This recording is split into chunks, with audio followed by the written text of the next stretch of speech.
All right, everybody, we are live. This is the Apologetics Empire. We welcome you to the simulcast that we're doing. For everybody who are watching and may want to do the super chat, questions will not be given priority, but we will appreciate your support. So continue to support. We got a lot of great apologists here, and our goal here today is to introduce you to everybody's channel and also to bring you some great Q&A time. So right now, I'm just going to pass the mic around, and I'm going to get Inspiring Philosophy to tell us a little bit about himself. Hey, I'm Mike Jones. I run Inspiring Philosophy. I build graphic intent videos as we build an apologetic video library. Good evening. My name is Joseph Backholm, and we create visual talking points to help Christians answer questions about faith and culture, and the channel is What Would You Say? Hey, my name is Mike Winger, and I help you learn how to think biblically about everything, covering deep topics of theology and apologetics, and my channel name is Mike Winger. Hey everybody, Sean Hurst, and our ministry is designed around two things, martial arts and apologetics, where we deliver apologetic content using martial arts as a delivery vehicle, and that new apologetic ministry is mixed martial apologetics. Hey guys, I'm Cameron Bertuzzi. I'm exposing you to the intellectual side of Christian belief. My YouTube channel is called Capturing Christianity. My name is Vocab Malone. I like to do presuppositional, polemical, urban apologetics, especially towards my friends, the Hebrew Israelites, and you can find me at youtube.com/Vocab Malone. Y'all know what it is, man. It's your hometown hero, the real Adam Coleman of Tru-ID Apologetics, and I'm all about helping folks engage objections to Christianity and alternative worldviews that have been gaining traction in the African American community. My name is Brett Kunkel. I'm the president of Maven, and we help you disciple your young people to know what they believe, why they believe it, and why it matters. And all our channels are maventruth.com. My name is Bobby Conway. We have a YouTube channel called 1 Minute Apologists. We take complicated truths and explain them in simple fashion. I'm Frank Turek. I don't have a voice, but I work for this guy, the great Jorge Gill, who does everything well. And my claim to fame is I'm sitting next to David Wood. That's a good claim to fame. David Wood, make the dopest of the dope videos, Act 17 Apologetics. And my channel name is What Do You Mean? All right. Well, this is everybody here. This is an initiative. We're doing what is called a mastermind today, and we're getting together to make sure we figure out a way to give you guys the best content possible. So right now, what we're going to do is we're going to pass around the microphone, and everybody who's on the other side asking questions in the comment section. Each one of these guys is going to answer your questions as they see fit. Going to pick the best question in the comment section, and they're going to answer it live for you. So who wants to start? Is it? Is there a way we can lower the resolution of the upload, set it to maybe something smaller? It's better than buffering. Okay, so output settings, I can change it. Yep, I can bring it down to... I'll bring it down to 4 something, just to be safe. 4 something, okay, I can bring it down to 480. And, okay, boost the audio. So that'll be something we can, I can do it here. Yes, and what I'll do is okay it, and yes, just did it. So, and the audio, I'm gonna boost it. All right, everybody, please bear with us. This is a first experiment, and we got to make sure that everything goes well. So, mic check 1 2, mic check 1 2, mic check 1 2. Mic check 1 2. Probably because of the buffering. What about now? Everybody can hear us. Mic check 1 2. Mic check 1 2. Mic check 1 2. No, the buffering is done. The thing is working. Good. Yeah, it's working. I mean, we got good stream. All right. So let us know. We're trying to adjust as we go, fine tune it, just like the universe. and then we're okay. So who's going to be the first here? Anybody's got a question in their channel? Still letting them populate. Yeah. Okay, so a question for David Wood. What's the best way to get started in apologetics to combat Islam? Check. Yeah, best way to get started would be to, one, I would say, study as much as you can. You know ahead of time what issues are going to be brought up. People are worried that they're not going to be able to know all the kinds of objections that are going to come up, but guess what? Muslims bring up the same 5 or 6 objections over and over again. So if you get ready for your Bible's been corrupted, the Trinity doesn't make sense, where did Jesus say, I am God? A few issues like that. Hey, if you believe Jesus died for your sins, does that mean you could sin all you want? If you get ready for those few issues, that's a good start because, 98% of the time, those are the things you're going to hear. Apart from that, I would say learn on the go and don't think that you need to know everything ahead of time. If you start by asking Muslims questions, asking them what they believe, they'll give you answers. If you ask them why they believe these things, they're going to give you their reasons. And I would take it from there. So once you have a Muslim friend and he's given you some reasons for believing in Islam, I would take it and go back, study those reasons, and then get back to him. And then so start saying, hey, you brought up the other day, you said the Quran's been perfectly preserved. I looked that up and I had some more questions for you. So I take it like that, kind of learn on the go. And if you keep doing that, then you'll realize that you're pretty well equipped over time to get to deal with Muslims on an apologetic level. Not that difficult. Okay, no, just for people from here on out, what we're going to do is we're going to be looking around to see who is ready to answer a question, and we're going to keep it moving, guys. We got a lot of questions. Also, we got a lot of brain power here. And, or should I say mind power? Which one is it? Either or, mind power. So trying to be correct here, right? Yeah. So make sure you check your channels and make sure that we get this going. So for IP, Yeah. What does IP think about Walton's Lost World of the Torah? Why don't you repeat the question? Okay, so the question was, what does IP think about the lost world of the Torah? It's a great book. I read it last year when it first came out. Minor disagreements, of course, as with anything I do read, but he really goes into the Torah itself and how it was understood in the ancient Near Eastern world, how they looked at it. It wasn't like a law code like we have it today. It's not like, well, someone commits a crime, let's pull up the Torah, let's see what the sentence is, and let's execute it. That's a big misconception. He uses a term elsewhere in his work called it's like a treaty on judicial wisdom. Think of Proverbs. Proverbs is like a treaty on moral wisdom. The Torah was meant to teach what justice was. That didn't mean it was like giving the minimal sentences. It taught through case law. Here's an example of what happened. Here, given the circumstances, we thought to do this. They were trying to teach justice. They were trying to teach morality. They were trying to get people to be wiser. That's the way you got to think about it. So I highly recommend you pick up the book. It's a great introduction to better understanding the Torah. You don't have to agree with everything he says. I have some minor disagreements here and there, but I highly recommend it. Anybody have controversial or contrary thoughts on that you'd share?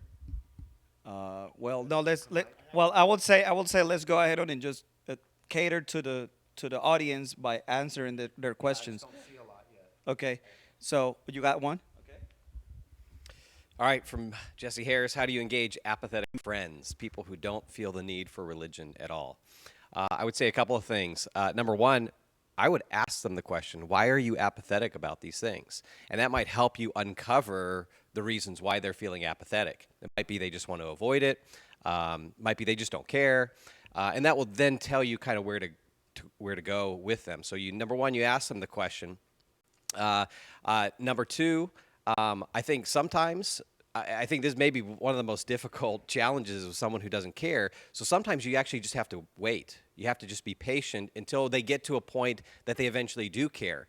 So just because they don't care now doesn't mean that they won't care later on. And so sometimes you wait, and actually you wait for life to kind of beat them up, or you wait for them to struggle, and then that oftentimes they'll start to care about these things. And then number three, throughout the entire process, you pray for them. and not just give this lip service. I think we as Christians give prayer lip service. You pray for them. I had a friend who I prayed for a number of years because of their apathy towards Christ. And then I started praying kind of aggressively. I prayed that they would specifically experience difficulty. And then the Lord brought difficulty in life, and they were much more open then to then talking about spiritual things. So. Mike, I see the question for you about authorship. I have one on my channel that I was given. Let me read this one to you guys. So this is coming from my channel, Mike Winger. Yeah. Hey guys, there's the question. Says this: should textually suspicious passages in the Bible be used to support theology or doctrine? And one of the examples that was given is 1 John 5 verses 7 and 8, which is a typical Trinitarian support passage that very, very likely was not in the original text.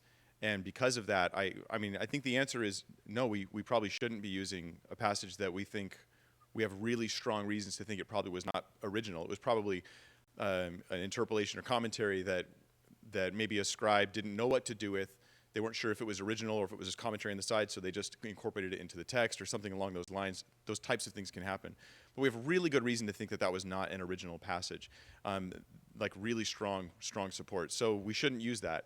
Now, does that threaten the doctrine of the Trinity? Like, by no means. We have such incredible evidence for the doctrine of the Trinity throughout all various passages of Scripture, which is one of the reasons why you don't want to use a passage that people can say, hey, that's probably not original. So it freaks people out a little bit, but when you study it more carefully, you realize it's just wise to move on to other passages. Somebody else? Hold it for now. Yeah.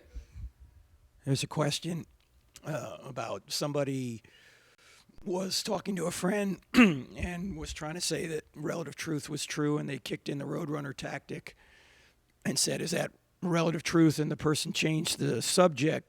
What do I say? How do I reword it differently? I would just stop and say, hey, do you mind if we go back to that point you made about relative truth? I mentioned that it's self-defeating to say that. Does that resonate with you? Do you kind of get what I'm saying? It's kind of like saying I can't speak a word in English.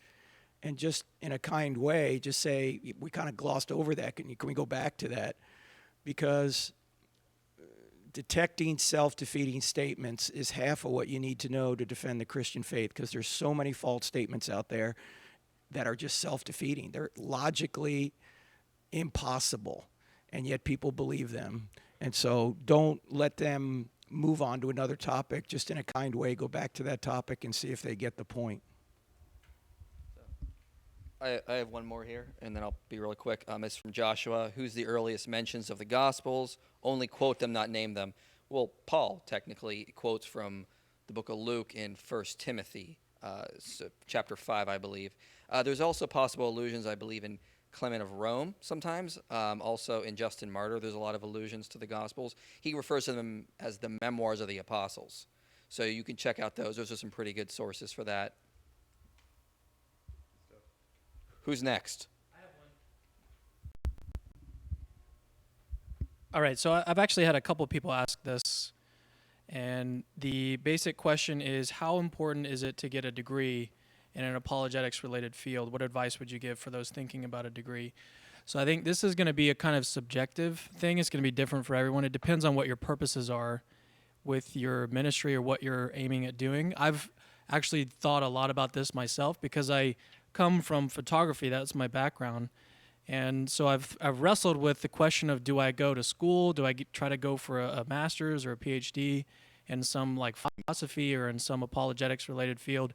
And for me personally, I've decided, at least at this point, to not do that, to just do ministry basically full time. And what I'm doing right now, where I'm interviewing people a lot, and I'm basically highlighting the work of really brilliant Christian philosophers, that's what I'm focused on right now. So I think it's more of like a personal thing that you've got to work out in your own life. What is the purpose of it? Because there's really two things that you could do with a degree, or there's really, I guess there's two ways of looking at it. So what are you going to do if you do get a degree? What's the purpose? Are you trying to gain knowledge? Are you trying to gain sort of clout if you were to speak at churches?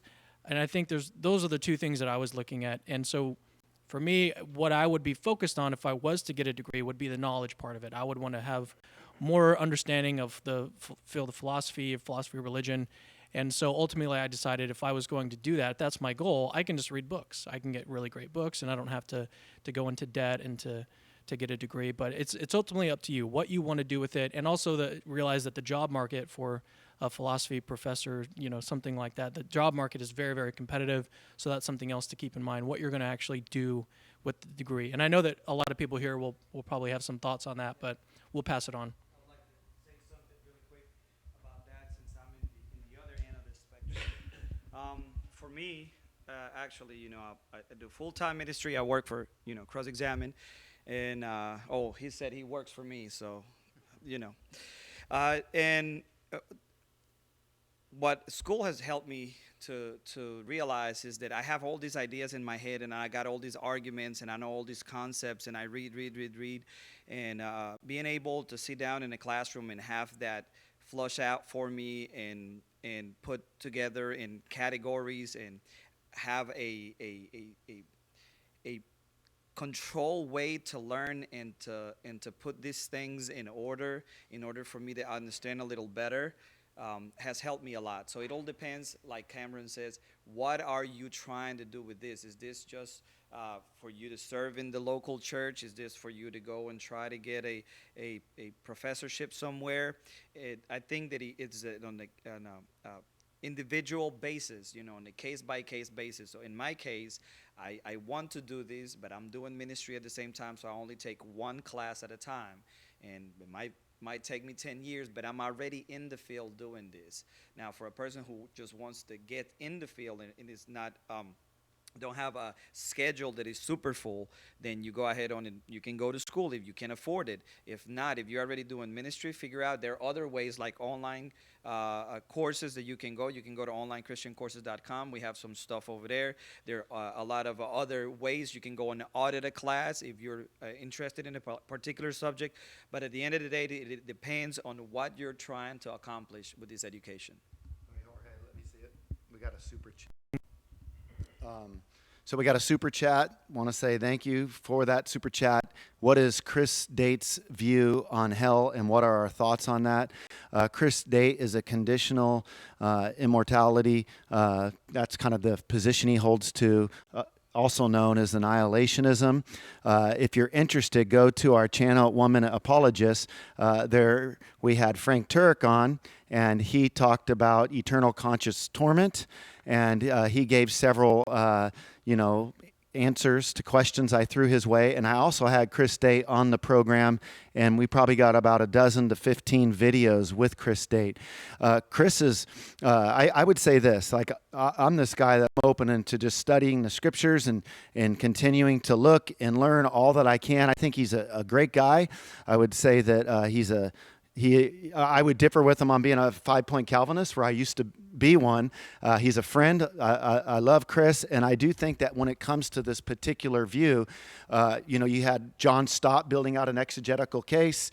You'll have other thinkers that will look at it, and they'll build an exegetical case, and I don't think they need to be demonized from the standpoint of like, oh, they're not Christians, or they're teaching completely heretical. I think that you can, that's an option that people have, and they can build a biblical case. And I've been an eternal conscious torment guy throughout, most of my believing time. Right? That sounds terrible.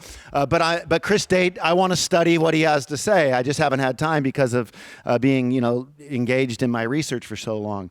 But I will say this: when I wrote Hell, Rob Bell, and What Happens When People Die, after his book Love Wins comes out, he was being accused of being a universalist, and I said, no, I think he's more of a postmortem, nuanced, purgatorial inclusivist.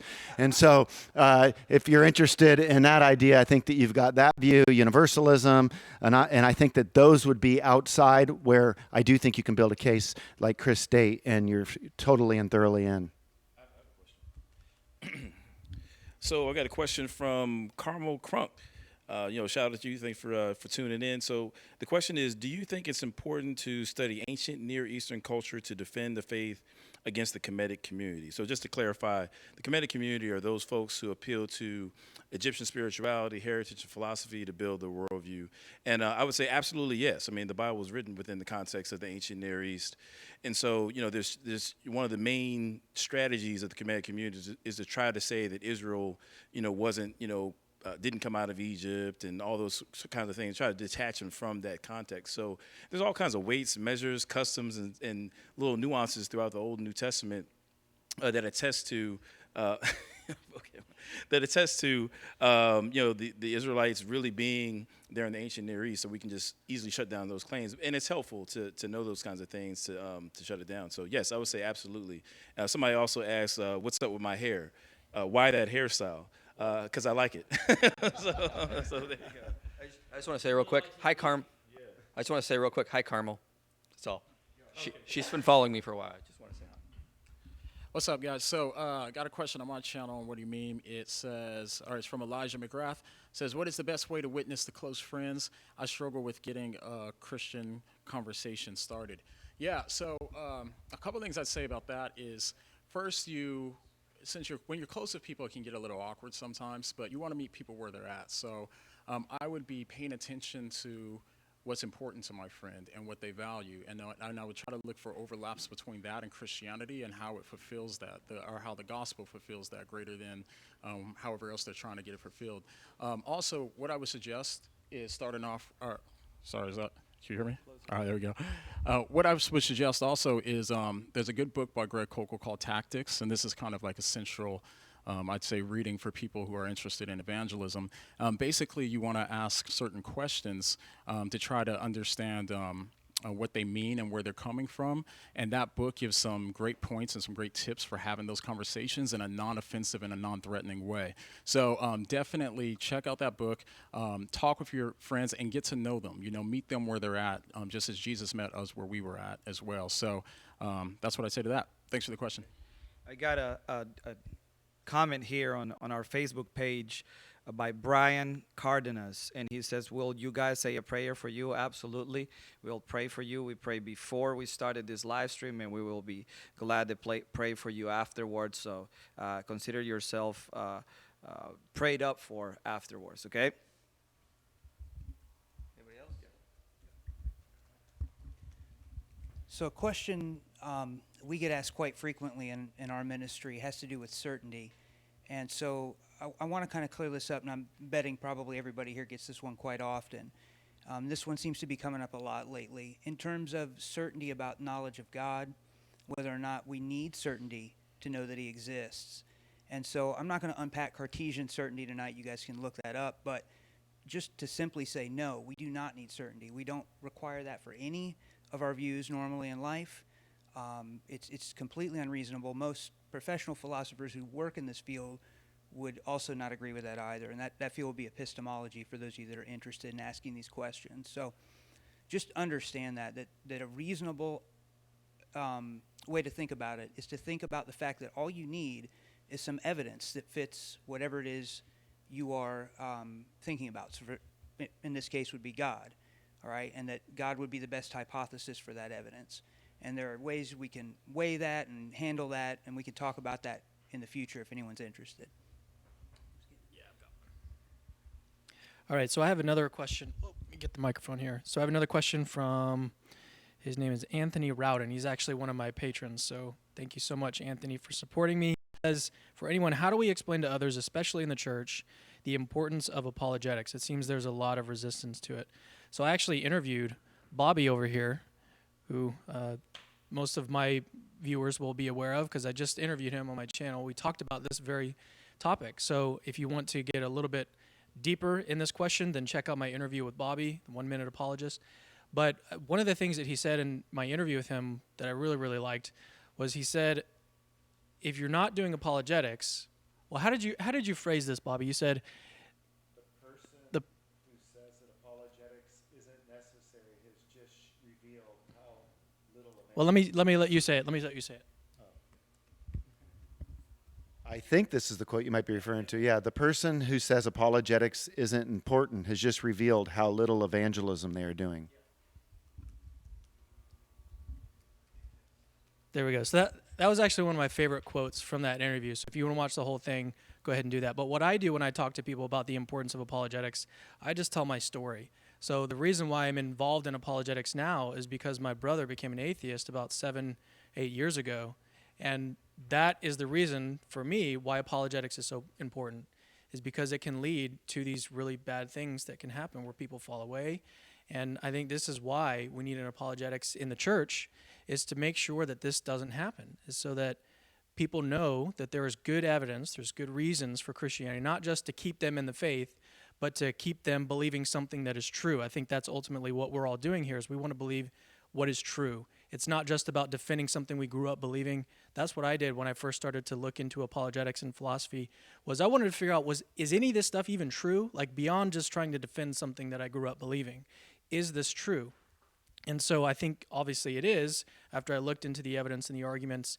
And so I think that's the reason why, at least in my own personal case, when I talk to people, the importance of it is because it does lead to people falling away from the faith, and then later on sort of being averse to it, not wanting to be open to the arguments and to the evidence. Once you get into your position, it's a lot harder to get them out than if you can just sort of give them some of the reasons along the way. And I think the church has failed at that, and it's going to continue to fail at that unless we turn it around. So.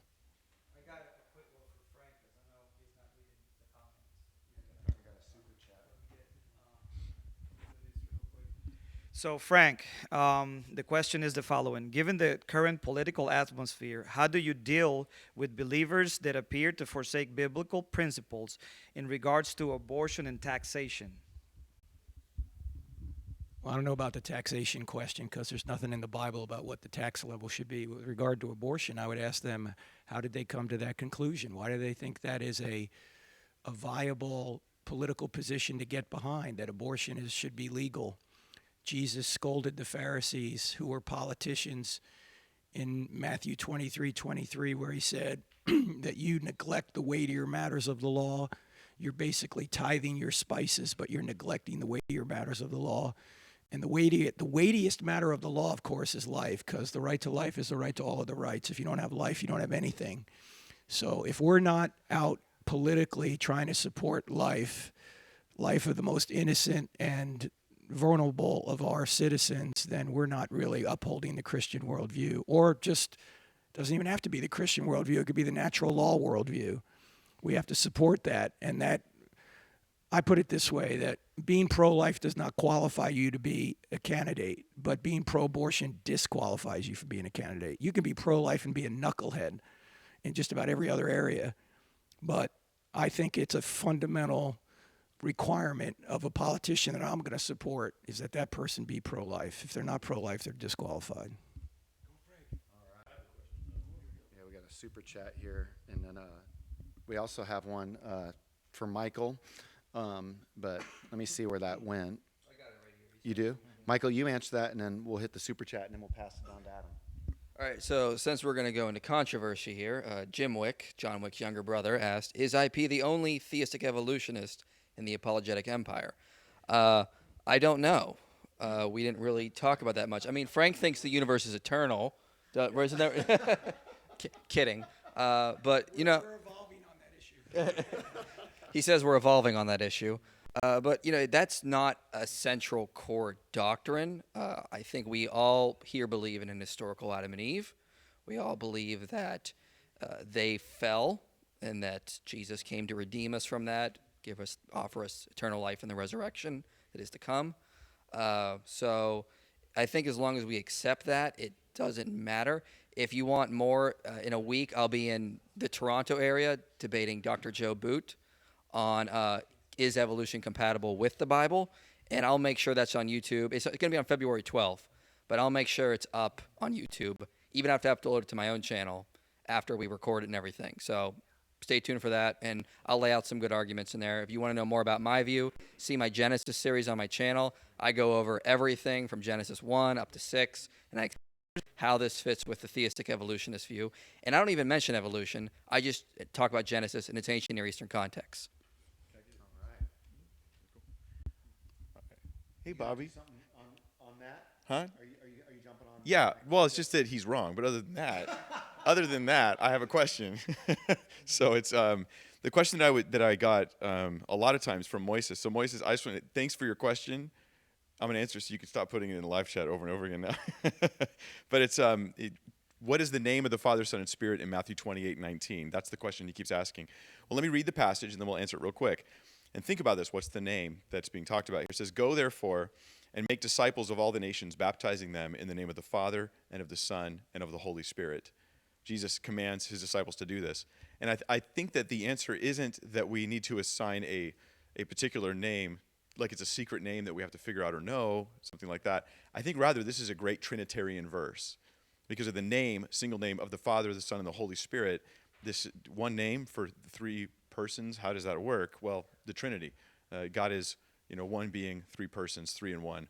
And I think that's a great Trinitarian passage, along with another, 200 of them that we have in the text of Scripture for you. So, yeah, so thanks for your question. I'll pass it on. All right. Thomas Boards, thank you so much for the super chat. Really appreciate that. If the Gospels are anonymous, does it hurt the case for Christianity? I would encourage you to read a book by Brad Petrie. I really enjoyed his book, The Case for Jesus, and I think he got his PhD from Notre Dame.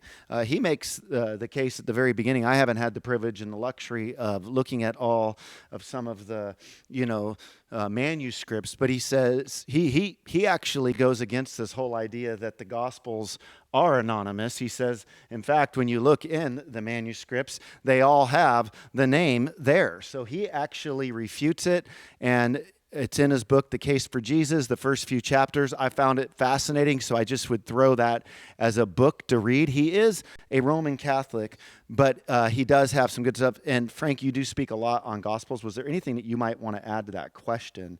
Because I know some of the stuff comes up on campuses that you can think of.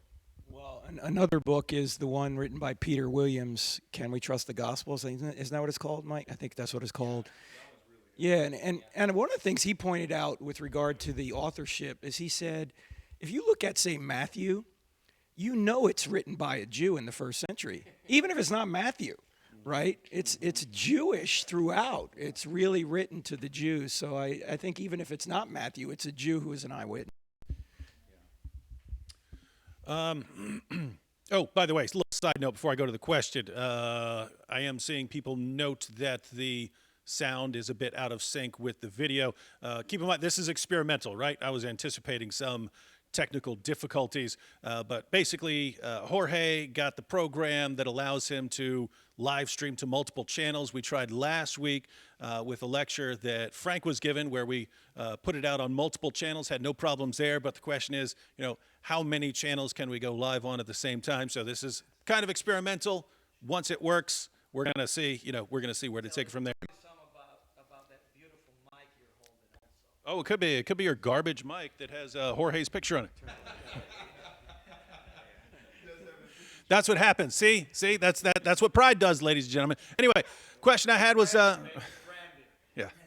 Question I had was from Matt Hedges. He asked how to refute the claim from Muslims that Jesus was never crucified. And I'll give, there are lots of ways, but I'll mention three quick things. One, you can refute it historically, namely that we have a lot of historical data on Jesus' crucifixion. Even atheist scholars, agnostic scholars, Jewish scholars treat Jesus' death by crucifixion as a historical fact. People like Bart Ehrman and the Jesus Seminar will call it one of the best established facts of history. So we know historically that Jesus died by crucifixion. So that's one thing. Two, you can refute it morally, because the Muslim response is, no, he wasn't crucified. God made everyone think that he was crucified by disguising someone else and making him look like Jesus. And so this makes sense to them. They think, oh, God put someone else in his place and this is much better. But what have you done? You've turned God into a deceiver who starts false religions for no reason, right? I mean, so if you ask your Muslim friend after he points this out, so why do Christians believe that Jesus died on the cross? Who corrupted the message of Jesus and turned it into Christianity? You can't, on this issue at least, you can't point to the Apostle Paul or someone else. You have to point to Allah and say Allah did such a great job tricking everyone that Jesus' followers even became convinced that he died on the cross, and then thus Christianity was born. So you've got a moral problem if you're a Muslim and you're saying that God tricked everyone into believing that Jesus died when this means that God was starting a religion. Keep in mind, according to the Quran, Jesus' original followers were devout Muslims, so you have Allah deceiving devout Muslims into becoming Christians. Big problems there. And the third thing I would recommend, Quran says about the Jewish and Christian scriptures. The Quran affirms not only the inspiration of the Jewish and Christian scriptures, but also their preservation and authority. The Quran even commands Christians to judge by the gospel that we have, the gospel that we read. Muslims will say the Bible's been corrupted. The Quran says no one can change Allah's word. So once you realize that the Quran is sending us to the Bible, to the gospel, as authoritative scripture, then they've got a problem on their hands, because guess what? If we obey the Quran, then we judge by the gospel. We have to judge that Jesus died by crucifixion. Islam is wrong. Or if we don't judge by the gospel, we treat it as corrupt, we still have to believe that Islam is wrong because Islam affirms the gospel that we have. So either way, Islam turns out to be false. That's the direction I'd go. Now here's one for Bobby. Aya Trojek says, question to Bobby Conway, why didn't Jesus write the gospel himself? Well, that is a question that I cannot answer, but I can say that Jesus, he is the good news, and he empowered his disciples by discipling them, by spending time with them, by teaching, but he is the Word that became flesh. And so when we look at his life and we study his life, there's so much to learn. I see Tim over there pointing people to the fifth gospel, but that's maybe a little bit different. But anyway, what's that? Yeah. Oh, and Mike Winger did say a good point. You know, it'd be hard for him to write about his death and resurrection before he did it. But he did speak about his death and resurrection before he did it, so I suppose he could, right? And, you know, the other thing, too, we say that Jesus never wrote anything. Well, he never wrote anything as far as we know. You know what I mean? It's like there's times, you know, he could have written a lot of things down, but we just don't know that, and we don't have it in the inspired text. Adam had a question for him a moment ago, and I just want to make sure we get it over. Hope that helps. No, cool. Thank you. Yeah, so I got a question. I'm trying to work my way through them one by one. So just the next one down is Adam. This is really important, actually. Adam, are there any other apologists there with you that's addressing the momentum of the so-called conscious community among believers who are ethnically African Americans? If so, who? If not, why?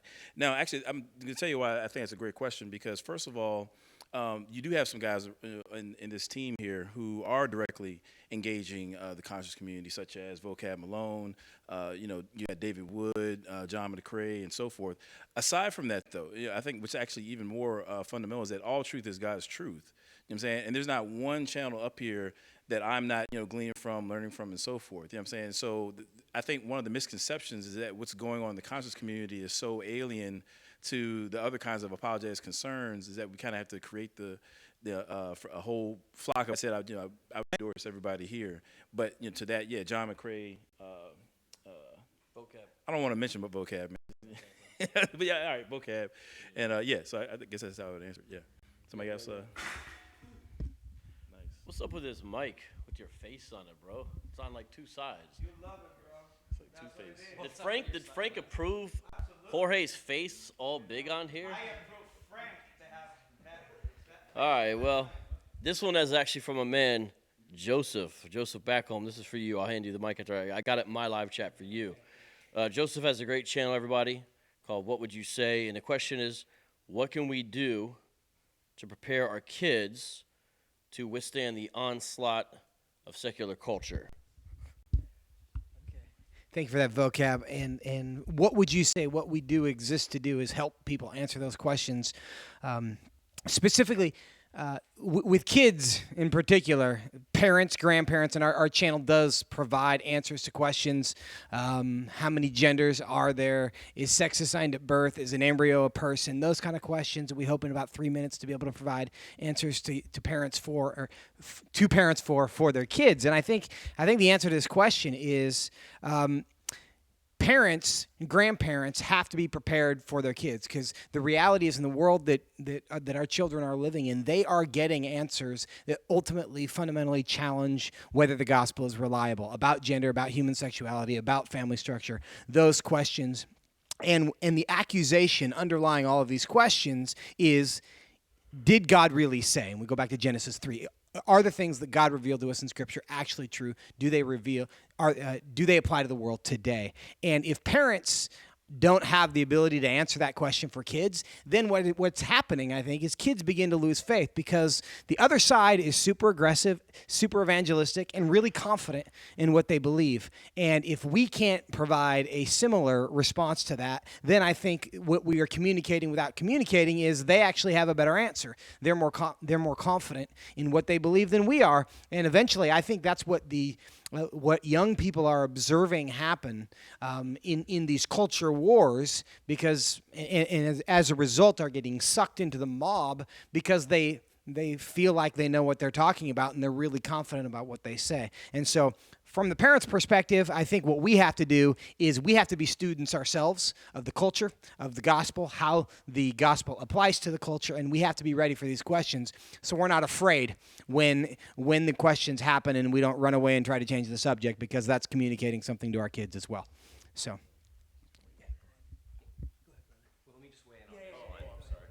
I couldn't help but weigh in on this because this is Maven's passion, right? Young people.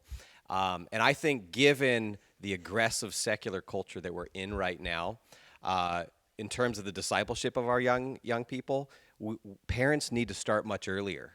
Don't wait till middle school and high school to really think about training your kids. Start when they're 1 and 2 and 3. And if I'm going to break this into some distinct stages that maybe kind of give a practical framework for this, I would say at those younger stages, you're really focusing on teaching the what, right, which is our theology.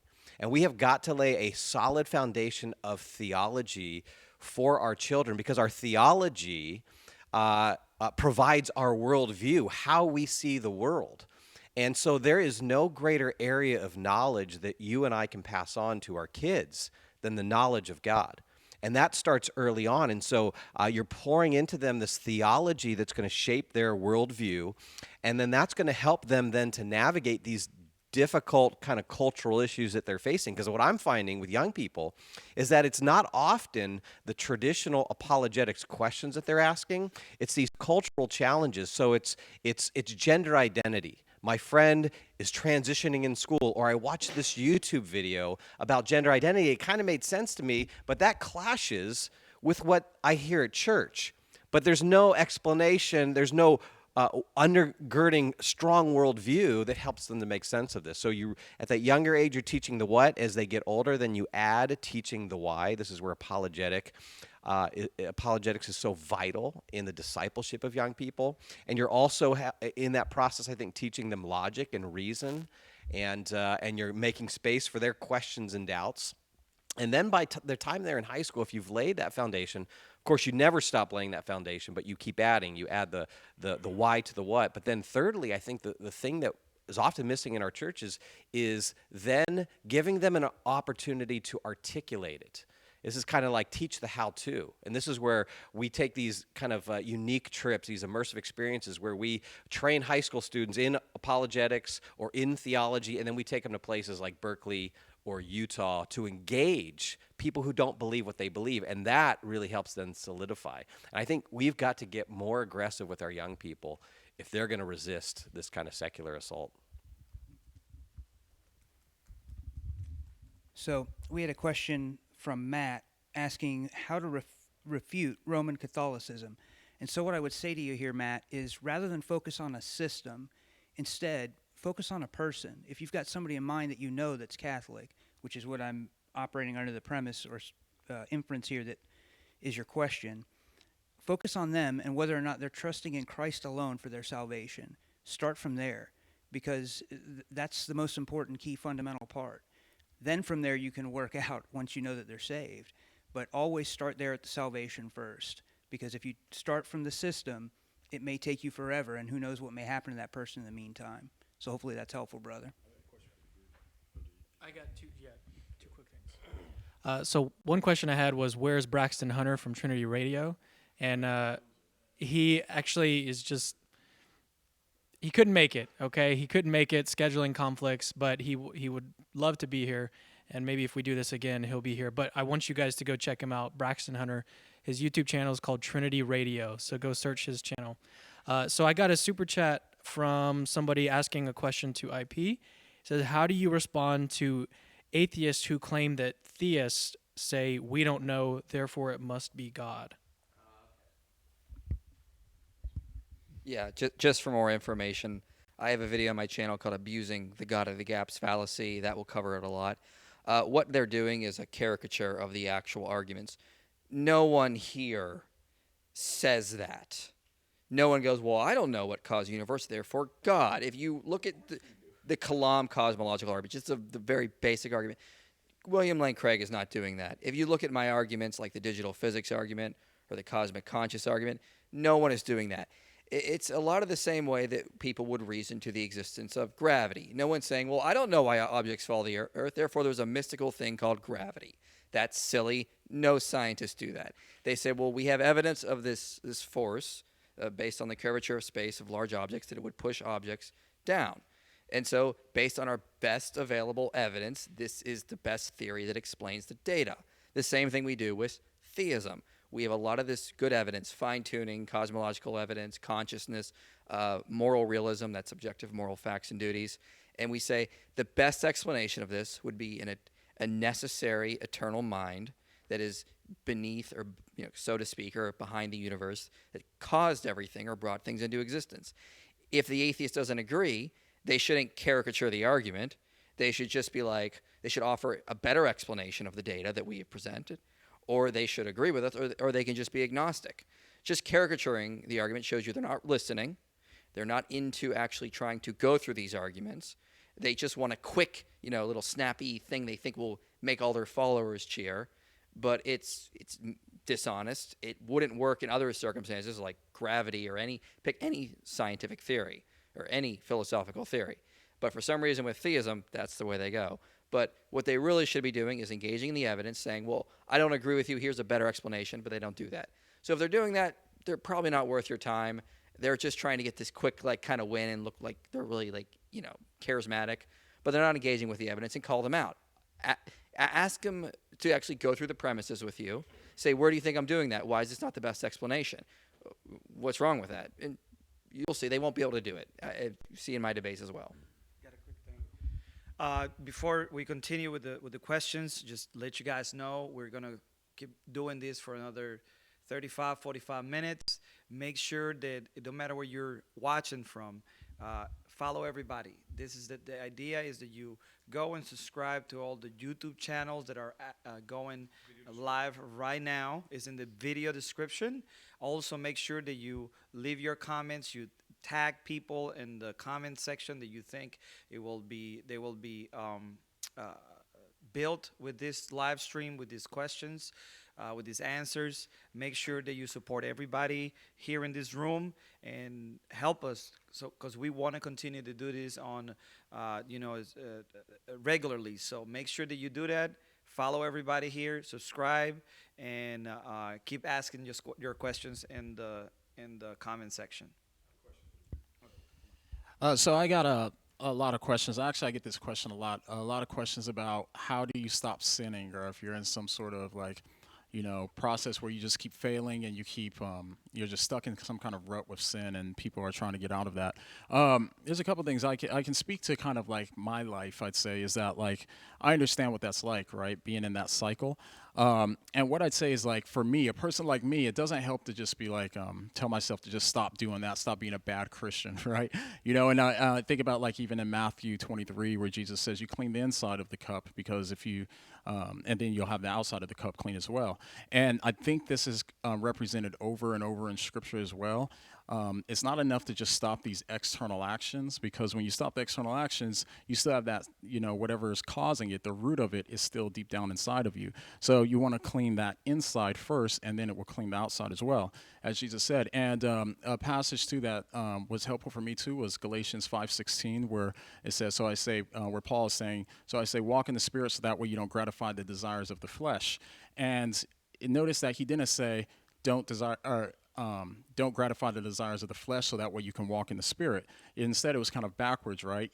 So what he's trying to get at in that passage is focusing on the gospel, focusing on walking in the Spirit. Like later Paul says, keep in step with the Spirit. You're focusing on what Christ did and what he did, And then through that, that's when these things start falling off, instead of focusing on yourself more in those moments. And I know that seems super counterintuitive, but I noticed that in my life, and even there's a lot of passages too in the Bible, I think, that support this view as well. But there's a consistent kind of theme in the Bible too, where first you have to know who you are in Christ, right? If you even look at the epistles, a lot of the earlier parts of the epistles, Paul, is even saying, like, he's saying, this is who you are in Christ. Now live in accordance with that. So it's opposite from the way you typically kind of think about in the rest of, like, a lot of the world religions and stuff, because they say that you have to just cut off the external stuff and then you can be holy. But in Christianity, what you see over and over in the Bible too is it's backwards. Not saying don't cut off the external stuff, but your motivation now just comes from focusing on God and what he's done for you, and that you have salvation through him. And then out of gratitude for that, that's when you start being able to stop doing these things for different reasons. So hope that helps. Cool, man. We got another good one. First of all, I want to say thanks for everybody who's in the live chat right now. Shout out to my man BK Apologist, Matt Jackson. Y'all should subscribe to their channels as well. Got some great urban apologetic stuff. But I have another question. Somebody says that my man Benjamin Dixon says he's preparing for an apologetics presentation, and he kind of wants some tips and kind of some guidance on how to go about preparing for that. Hey, I guess it's kind of not a shameless plug because it's not my organization, but I would highly recommend CIA training, man, that's offered through Cross-Examine Ministries. I attended it this past year, and it was phenomenal. Learned a lot of great tips and tricks and stuff like that. With that being said, we got the OG of Cross-Examine, in the house, Frank Turks. I want to kind of hand this question off to him and let him take a stab at it. Thanks, Adam. Yeah, we run the Cross-Examine Instructor Academy, CIA, to teach you how to have the voice of doing a presentation. That's what we do. So you want to be a part of this. Go to crossexamine.org, click on events. You'll see CIA there. It's August 6 to 8, I think, this year. It's a Thursday through Saturday. We'll have Brett Kunkel. He'll be there. We'll have David Wood. He'll be there.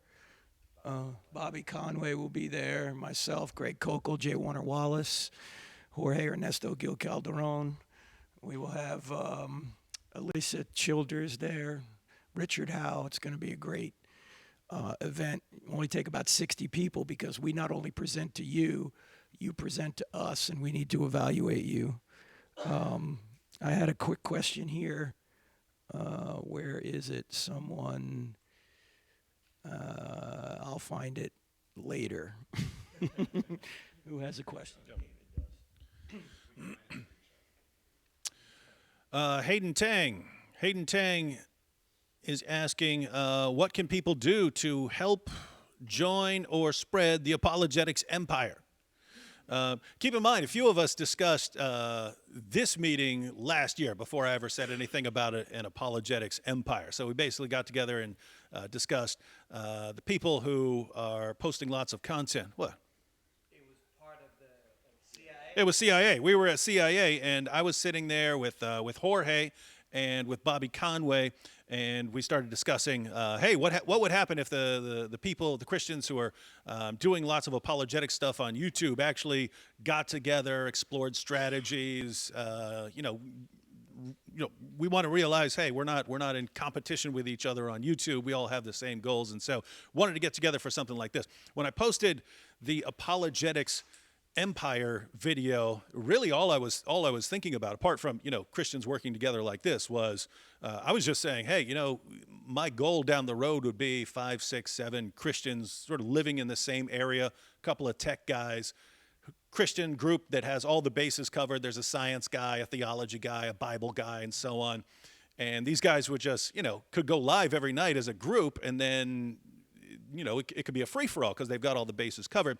And, during the day, they could work on their own channels and stuff like that. And I believe because of technology, a small, well-trained group can just do phenomenal things. But after I posted that, I started getting messages from people around the world saying, hey, how can I be involved in this? And I'm getting these every day. How can we be part of this? How can we be part of this apologetics empire? So just want you to know my plans are flexible, ladies and gentlemen. So the plans are flexible. So with that in mind, I started thinking, because I get messages from people, hey, I live in Philadelphia. I'm a tech guy. Is there any way I can help? And so we're taking these messages into account. So if I'm not responding to your messages or emails, just keep in mind, I do see them. We are taking them into account. But so the modified version, I'll still have the plan of what I was planning to do. But as far as other people, putting together a website, and part of the website is going to be training, right? Like training on, how to get started on YouTube, what to do. But another part of the website is going to be sort of a discussion group where people who are interested in sort of doing what we're interested in doing can chat and network and so on. Because guess what? If there are 4 or 5 people living in Philadelphia and 2 or 3 of them are interested in making YouTube videos and 1 or 2 of them is a tech guy and one's a researcher or something like that, there's no reason they should not be getting together and doing the same thing I'm planning to do in my area, right? Getting together, working as a team, putting out content. So, yeah, guys, all that stuff will be happening this year. We're working on multiple plans, multiple avenues and stuff. And, yeah, the result will be the greatest empire the world has ever seen. Let me just deal with the question real quickly that I had. Someone was asking the question as to why are there people running around out there now saying we have to obey the Old Testament law? The answer is I don't know why they're doing that.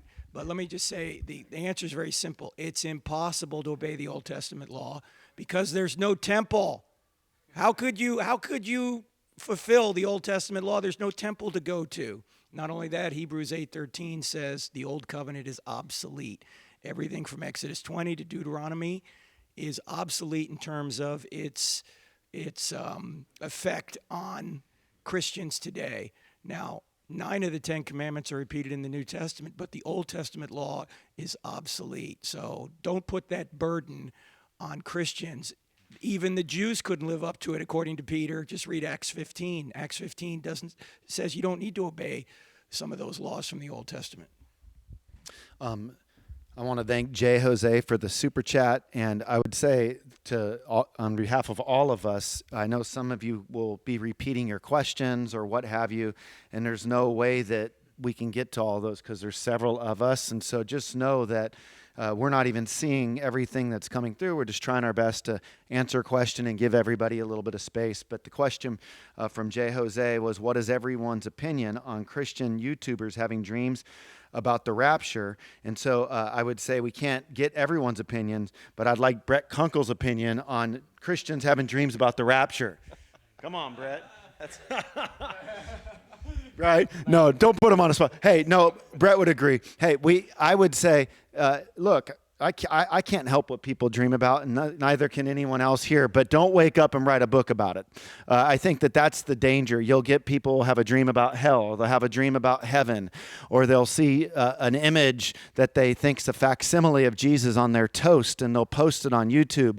And we just have to be so careful. I mean, dreams are wild, I mean, I love surrealism as a form of art. Vladimir Kush is my favorite surrealist artist. It's where you combine dreams with in reality. But look, we can go to and have a dream, and it can seem as if things are real, and we're in a dream state, and we don't want to wake up and superimpose our dream on other people. That's not to say that I don't believe that people can have a dream that could mean something to them and that God could end up working through it. But as it comes to the doctrine of the rapture, we have to be really careful that we don't start setting dates, that we don't start laying out the way it's going to look perfectly. What we have to look to is the scriptures, and we have to realize that we have to be gracious on the timing. There's pre-trib, there's post-trib, there's partial preterist, there's mid-trib. So when we think about these different views, we believe that there's going to be a bodily return of Christ, but we're gracious with one another as it relates to the timing. I got something. Yeah. All right, so here's a question from Jesse. When talking with people who are willing to engage on the level of ideas, I find that we typically can't get past our different epistemologies. How do you suggest establishing common ground regarding what is truth and how we can know it? Great question. Epistemology is just simply the study of knowledge, right? It answers questions like, how do we know what we know? What is truth, or what is knowledge? what counts as evidence, these kinds of things. And so, for example, you might be talking to someone and you want to talk about God's existence or spiritual ideas, and they may say something like, well, I only think we can know what can be scientifically proven, or something like that, right? Verified by science. Well, I think there's a couple things you can do in those conversations, particularly with normal people, right, who maybe don't have training in philosophy, might even know what epistemology even is. They don't even realize they have an epistemology, right, a view about knowledge. But I think one thing you can do is, number one, you can show them that the epistemology they are trying to affirm, they actually don't hold that view consistently, by showing that there are things they claim to know outside of that epistemological scheme, all right? So, for instance, a person says, I only believe things which can be proven by science. You might ask them, well, how do you know that the content of your thought, that George Washington is the first president of the United States, is actually the actual content? How do you know you're having that thought, right? Is it something, does science somehow tell you that? No, that's just through rational reflection. Or how do you know that torturing young children just for fun is morally wrong, or something like that? Or how do you know that racism is wrong? Is that through some kind of scientific method? No, that's just through moral reflection. And so you help them to see that there are things that they actually do indeed believe and affirm outside of their epistemology. And so what you do is, I think over time, you kind of crack open their epistemological door, so to speak. You help them to see they actually don't live that out consistently. And then I think a second thing you can do is you can show there's deficiencies in maybe their current view of how we know truth, or how we know things. So, for instance, the person who says, I only believe those things which can be verified scientifically, right? Well, one of the problems with that is that it's self-defeating. It's self-contradictory, right? That claim itself is not a claim that can be verified by science. I mean, what do? Write it down on a piece of paper and heat it up in a beaker or something? I mean, how would you verify that and know that through science? You don't. You know that through philosophy, through rational reflection. And so even the theory itself is self-defeating and self-contradictory. And so I think those are the kind of things you can do to help open someone up to being open to the evidence, kind of opening up their views on knowledge and truth. I got a question from Mario. What study Bible do you recommend for in-depth study? I thought that was an interesting one, and I always appreciate a question about deeper Bible study. If you just have to get one, I would go with the ESV Study Bible. And the reason is it's not as sectarian as a lot of study Bibles, and has multiple authors versus just one. For example, nothing wrong with the MacArthur Study Bible, but it's more sectarian in its views, and it's only one author. There's advantages and disadvantages to that. ESV Study Bible has experts who wrote the commentary for each book, and they'll often give multiple views just in the study notes. It's almost like a miniature commentary, but they're really good at making it succinct, multiple views before they sort of settle on one. It's very hard to beat for in-depth study, in my view. The ESV Study Bible, published by Crossway, could be a little difficult to carry around, however. That's the only disadvantage. But hands down that one. And then real quick, I ain't said it in a while, so I got one real quick one from Mario. He asked, I'm sorry, that was Mario. Jose asked, when do you know when you should basically cut somebody off or kick the dust off your feet when you're dealing with them in evangelism situations? My response to that is I think Christians are too quick to pull the plug. I think our tendency is to kind of think, our time is so valuable and these people they're not worth our time and all this. I don't know how we know from looking on the outside and the surface of a situation who is near the kingdom in Jesus speak. If I would have seen Saul, who later became the Apostle Paul, holding coats for people stoning Stephen, I'd be like, that dude, he's probably never going to make it. Look, and then he's on the road to Damascus to do what? The Bible says he was breathing out murderous threats against the Christians. Nobody would have thought he's close to the kingdom. And even in our era, in the 20th century, Tom Skinner, who was a gangster in Harlem, who the Lord brought to faith miraculously, or Nicky Cruz of the Mau Mau's in the 60s as well. Who would have thought they were close? But David Wilkerson and the people in Skinner's life kept on showing them the love of Christ. So My view is when you think it's been too much, just go a little bit more. Pray it through, see what happens. Let them pull the plug. I don't think we should be so quick to pull the plug. And at some point, I hope we can get another question from John McCrae. I feel like it's been a while from him, but I think Cameron had something next.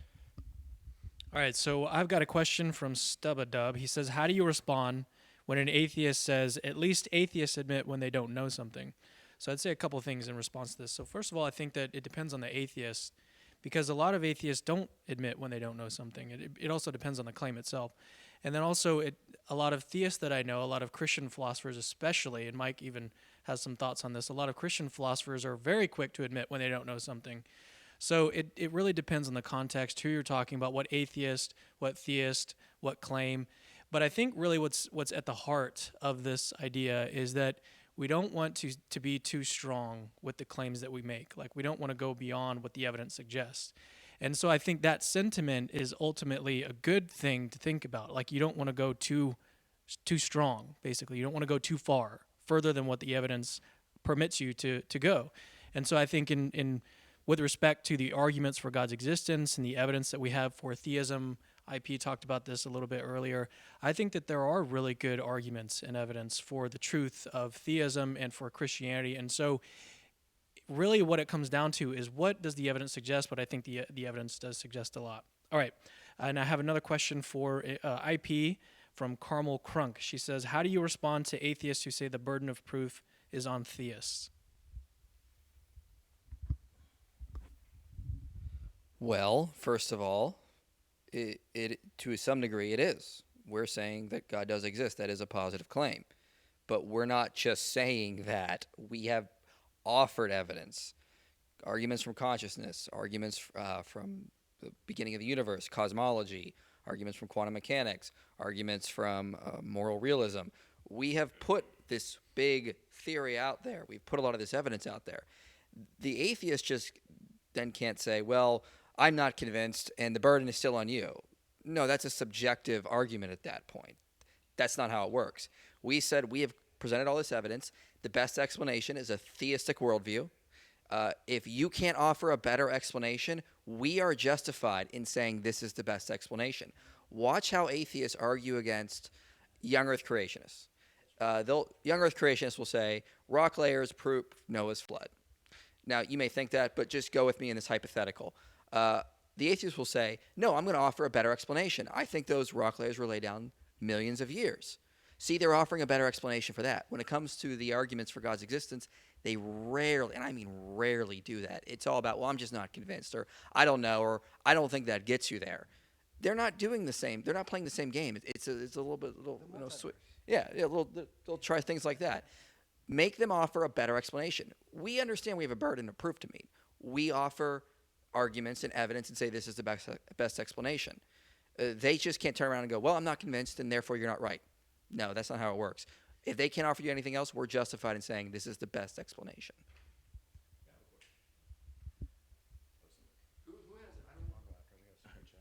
Yes, I got a super chat question from Jose Rivera. Appreciate it. It said there's a rise of atheism in the black community. Why? That's a pretty weighty question because there's actually lots of different reasons. I would say if I could list maybe a top three, number one would be essentially the problem of evil. The reality is you can't give a robust response to the problem of evil in the African-American context without at some point intersecting with issues about race, racism, and oppression. And so I think traditionally, the church has done a great job in terms of taking like an action-oriented approach to engaging those kinds of things. So you can think about the civil rights movement and all that. With that being said, in terms of providing arguments and I guess I'll just say argumentation, to rebut the kinds of objections that are lobbed against us. It's almost like going to the gym where you're skipping leg day every week. You know what I'm saying? The church is very top heavy, I guess maybe in terms of action-oriented responses, but we've been skipping leg day in terms of our argumentation.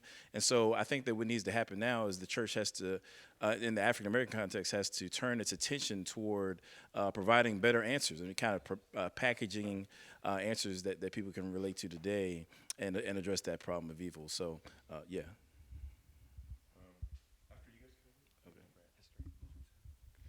Okay, so and I just another thing.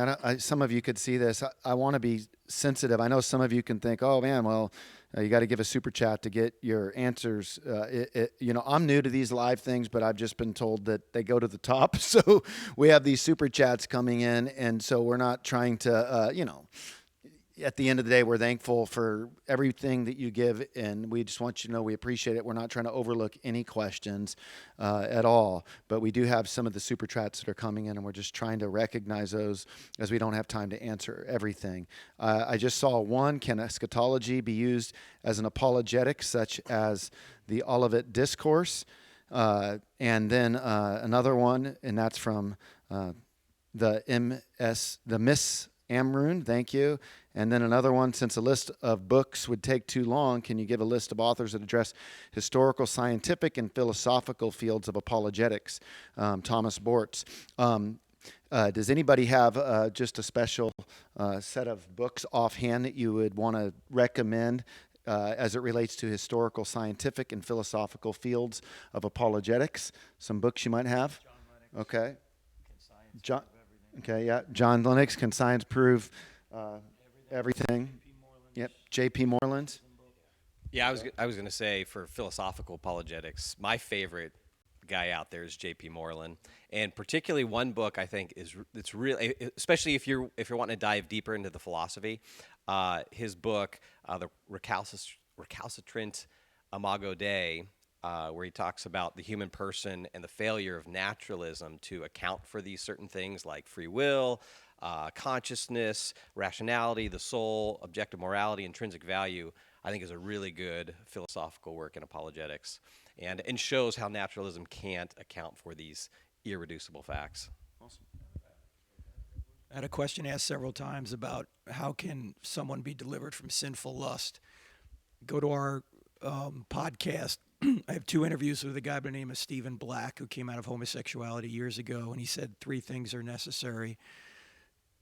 He put it in an acronym. You have to have strong abs. You have to have accountability with people that you trust. You have to have boundaries, and you have to have a spiritually devoted life, ABS. So you have to get into Scripture. You have to go to scriptures like Romans 6 and Romans 7, and you just have to get closer to Jesus. I know that sounds trite, but it's true. So you have to have accountability, boundaries, and a spiritually devoted life. He handed it to me because of my good abs. Why are you laughing? What's so? Anyway. Quick shout out to Andrew Tam, who's in China, and said, "Hi, David and minions. Thank you for thank you for doing what you do. I'm based in China, and I'm locked in due to the coronavirus epidemic. Your videos are great for keeping up my family's morale. So glad we could help." Andrew did get several questions on why there are no women here. And are women even allowed in apologetics? Why are there no women here? Just keep in mind, this is the first meeting, and we were blessed that an anonymous, very, very famous sports figure allowed us to use his house to get together. But since we're all going to be staying in the same house, it was kind of if someone had a wife, like Bobby brought his wife and so on. But we didn't want to bring in a bunch of women apologists and all of us be sharing the same house. Yeah, that's true. That's true. That would be okay then. So for the future, we would have. And if you go to CIA, you'll know that there are plenty of women speakers in apologetics, although not nearly enough. So if you're interested, certainly get involved. For the future, when we get together for meetings like this, we'll need a slightly different setup, but we'd be happy to do that. Question was from Mrs. Apostate. Mrs. Apostate is the apostate prophet's wife. He's an atheist channel, but if you want to know about Islam, he's a former Muslim, puts out awesome content, so be sure to subscribe to the apostate prophet. But Mrs. Apostate said, do you think it's possible that the gospel story was a fictional work based on the Old Testament, just as the Chronicles of Narnia was a fictional work inspired by the gospel? No, do not regard that as, you could say logically possible or something like that, but not historically possible. One, we have multiple authors. We have multiple sources, not just one. Two, when we can look at the various things that we can verify historically from their writings, there's just too much there. If you try to verify details of the Chronicles of Narnia, you're going to come up very, very short. So multiple authors, multiple sources, and it's not just sources from friends. You have foes like the Apostle Paul, and the Apostle Paul who went to Jesus' original followers and verified the message that he'd received by revelation to make sure that it lined up with history. So that's just completely, completely different from what you'd have with something like the Chronicles of Narnia. So thanks for that, Mrs. Apostate. I wanted to make sure we came back to that super chat, and it was the question, can eschatology be used as an apologetic such as the Olivet Discourse? The Olivet Discourse is seen in Matthew 24, 25, and depending upon one's eschatological viewpoint that they take, they'll interpret the Olivet Discourse differently. I think as it relates to doing apologetics versus maybe eschatology, I think that we would do apologetics around Christ's first coming, his incarnation, his death, his burial, his resurrection. As it relates to future prophecy, I think that we can build out a good apologetic on the fact that we can count on him coming again because he kept his promises to come the first time. So that'd just be a simple way that I would answer that. Anyone else ready to answer the questions?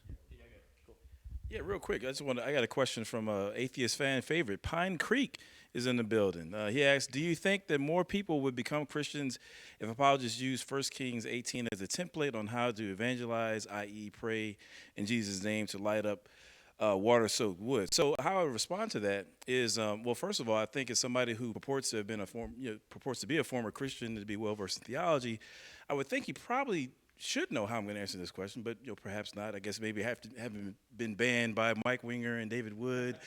Maybe you're trying to test the new guy. I don't know. Maybe that's what it is. Anyway, I would refer to Romans 1:16. The gospel is the power of God unto salvation. So I can't think of any better way to preach the gospel and see people convert than to stick to what's prescribed in the New Testament. So that's how I would answer that question. Shout out to you. Thanks for hopping on my channel. But Adam does do that in a way because all of his arguments are fire. All right, a question. Sorry. I had a question, and this was about the Hebrew Roots movement. I'll read the question here from Colin Bassard. I have some family members that are in the Hebrew Roots movement and trying to teach me and others how to follow the law. How do I talk to them about it, or should I avoid the subject? I don't think you should avoid the subject. Now, I may be wrong. There are scenarios in which maybe you should avoid the subject. But I have a full series on the Hebrew Roots movement. If you go to my YouTube channel, there's a playlist called Help for the Hebrew Roots Movement. That's the playlist. All my videos on it are there, and it's thoroughly researched and lots of content. Personally, I like Acts 15. And you can see in my second video, I go through the book of Acts, or third video in the series, goes through the book of Acts and all that stuff. What I recommend, though, is you need to pick whatever passage of Scripture you want to focus on. You need to know your argument, you need to know their arguments, and you need to know your responses to their arguments. Then start the conversation with them. And you can do that in my videos, because that's what I did. I gave both sides and the responses and the rebuttals in those videos. I like Acts 15. Again, in short, Acts 15, it works like this with the Hebrew Roots movement. This is the idea that you as a Christian are supposed to obey the law of the Old Testament. Acts 15 says they don't have to obey the law of the Old Testament. It's very clear. It's a council in Jerusalem where they proclaim that they don't have to obey it. The rescue device the Hebrew Roots movement has is to simply say, yeah, but those were only new believers. This is the only rescue device they have. These were new believers. They were eventually going to be taught the law of Moses. And so you respond to that by showing in the book of Acts, and I do this in the video so you can have like a platform or an example of that. You just show in the video that the believers in Antioch, the location they're writing the letter to, these believers had been well discipled for years by apostles and prophets. They're not new believers. So I like to ask that person, so your understanding of Acts 15 depends on these being new believers, right? And wait until they say yes. And they have to say yes, because that's the only way out of this passage. Then you take them to those passages earlier in Acts, show they're not new believers, they're well discipled, and then there's nowhere else for them to go. That's just one passage. There's many that would refute it, and I have a lot of them in that series. Yeah. Again, for everybody who are watching this over there, make sure that you go into the description, follow every channel on YouTube, make sure that you support them. Keep leaving your questions. We have another 10 minutes to go. David Wood is going to close us out, and make sure that you continue to follow the Apologetics Empire. We have a lot of good stuff coming up, and you're going to see our videos, how they're going to go to the next level. So keep praying for us. If you cannot support us financially, that's fine, but we do covet your prayers. We need your prayers for us to continue to do this. The devil knows what's coming, and he is sure to attack us. He's always looking out to destroy what we're building here. So we want your prayers. We want your continued support. Make sure that you join our newsletters, subscribe, and support. So that was all. So who was next? We got a question for David here. David? He's been waiting. Yeah. Okay. Huh? Oh, sorry, Sean. All right. So this may be the same one for David. I'll tag on to the end of this. First one was, had a question from Joshua LeClaire asking, how has the Army changed my view on theology and my worldview? And so for those of you that don't know, I saw quite a bit of combat, and we have another brother here tonight with us who's also a veteran, so he may want to jump in on that. But actually, it just set a fire under my rear end. Two things as soon as I got back retired out, was that I have no problem telling another grown man, hey, I love you, brother, because life's too short. And so that was something that I don't care. Obviously, that's meant in a manly way. But the second thing is that it also really prompted me to start trying to share the gospel as much as I could in any way I possibly could. And a lot of that just comes through, for me, relationships. But I tried to make that a priority. And something that somebody said to me once is, look, people don't care how much you know until they know how much you care. And so that was an absolute priority for me upon getting back stateside. The question that I have for Woods and Brother David, you don't even necessarily you could probably answer this with a video, I would think, but it's from Paula Eastman, who came out of Islam, and I think is a Christian now, asking how to respond to, I believe it was Ahmed Deedat, if I remember the question correctly, and I'm betting you've probably got some videos on that, but Paula would like to deal with that. Yeah, you're not going to be able to do that, but I figured maybe you might have some recommendations of videos. So what's happened on my live stream here is there's an individual that's really been asking a lot of questions, genuinely wanting to know how to deal with the dual accounts that where did Jesus go when he was born. One account says that he went to Egypt, and then another account talks about him going off to Nazareth, and just trying to figure out how do you reconcile the Matthew-Luke account there. And so I know you come up with some of this stuff in your conversations with the Muslims, and I thought you'd do good answering it, so here you go. All right, so on the issue of Ahmed Deedat, I would just say listen to what he says, and then read the Bible passage he's talking about, and watch what happens. I haven't made a lot of.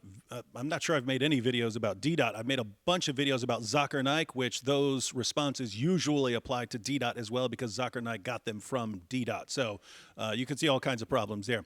But on the issue, so the issue was the dual account. So basically, if you're reading Matthew and you're reading Luke, the claim is, well, in Matthew, they go to Egypt after Bethlehem, and in Luke, they go to Nazareth after Bethlehem. And I just want to point out, no, according to both accounts, they go to Nazareth. Matthew simply includes a trip to Egypt. And so if you regard that as a contradiction, then you're going to find all kinds of contradictions, because that's just something normal that we do when we're telling stories. We can leave things out that are irrelevant to the point we're trying to make. We can shorten stories. It's called telescoping, right? You shorten the stories because you only have a limited amount of space to write. But this happens all the time. If I'm sharing my testimony, right? If I'm sharing my testimony, that might happen in many different ways, depending on how long I have to tell the story and which details I'm trying to emphasize. So if I say, hey, I attacked my dad, and then I went to jail, and in jail I met a friend, and so on. Notice I'm leaving out a lot of stuff that happened, right? Because if I'm telling it and I have a little more time, I'll say I attacked my dad, and then I went to a mental hospital, which is true. And then I'll say, then I went to jail. What I almost never do is tell the exact order of events because that would be very time consuming and it would be pretty irrelevant to the points I'm trying to make. So if I wanted to include all the details, I'd have to say, after I attacked my dad, I was taken to a mental hospital, then I was taken to jail, then I got bailed out of jail and was outside, then I was taken back to jail, then I was taken to another mental hospital, then I was taken back to jail. That's when I met Randy, and then continue the story. Now notice, if you wanted to point this out as a contradiction that, oh, here David says that he attacked his dad, then he went to jail. And here he says he attacked his dad and then went to a mental hospital and then went to jail. Here, when he's giving all the details, it's he went here, then here, then here, then here, then here, then here, then jail. That's not, I'm not lying here, and this is not a contradiction. That's just leaving out a bunch of stuff that's irrelevant. So if Luke is trying to emphasize he's trying to emphasize what he wants. He wants the birth account and so on, and then he wants to get to another important event and just wants to fast forward to Jesus in Nazareth, whereas Matthew wants to emphasize this brief trip to Egypt because he is trying to show that there's a fulfilled prophecy about his son, God's son, coming out of Egypt. Then they're going to emphasize different things, and I just wouldn't regard that as a contradiction at all. Again, if you do, anyone who's telling a story of his life in multiple different ways is going to have all kinds of contradictions like this. So they're just not contradictions. Just to end the stream, we got one question for everybody. We're going to let Cameron Bertuzzi bring it up, and then from that, we're going to end up with David, a few words by David Wood, and here you go. So the question that I have is from Maverick Christian. He's a good friend of mine. He was on my channel recently. He says, question for each person, what is your favorite argument for God's existence? I'm just going to be quick. I'm not going to give an explanation of it. Mine is the argument from contingency. So we'll just pass it on. Transcendental argument for God's existence. Variations of the moral argument. I think the moral argument would be my favorite. The moral argument. The moral argument's the most relevant. You get most questions on the moral argument. I like the cosmological argument, though, because it gives you the most attributes of God. I would make an argument on the irrationality of the contrary. Probably the argument from consciousness or the contingency argument, maybe the kalam. I don't know. I like a lot of them. Well, I'll say the moral argument, and obviously, it connects with people if you've really been through some suffering, right? So I'm sure that you've been through that. So my followers will know what I'm going to say. It's the emergent universe of the digital physics argument. You want to know more? See my video, The Emergent Universe. I'd say the fine-tuned argument. I think that order is obvious to most people, and it can't come from chaos. I hate to say I don't have a favorite. It kind of depends on the person I'm talking to, but I would lean towards the moral argument if you push me into a corner. That would be two, but man, it's funny how that worked out. But I guess if I had to pick one, either Aquinas' fifth way or the Kalam, which is two. So there you go. Wait, there's one more question here. No, I'm just kidding. All right, so we closing out now? Is that what we're doing, Jorge? Yes, sir. All right, well, been a great day. You know, there's been a lot of great days in history. You know that? There's a day that Neil Armstrong walked on the moon. It's one small step for man, one giant leap for mankind. It was a great day, you know? There's the day that Martin Luther King Jr. said, I have a dream. The day Patrick Henry said, give me liberty or give me death. And then there's a day that all these Christian YouTubers got together to figure out how we can work together and help the next generation that's coming along. So be prepared to look back on this great day.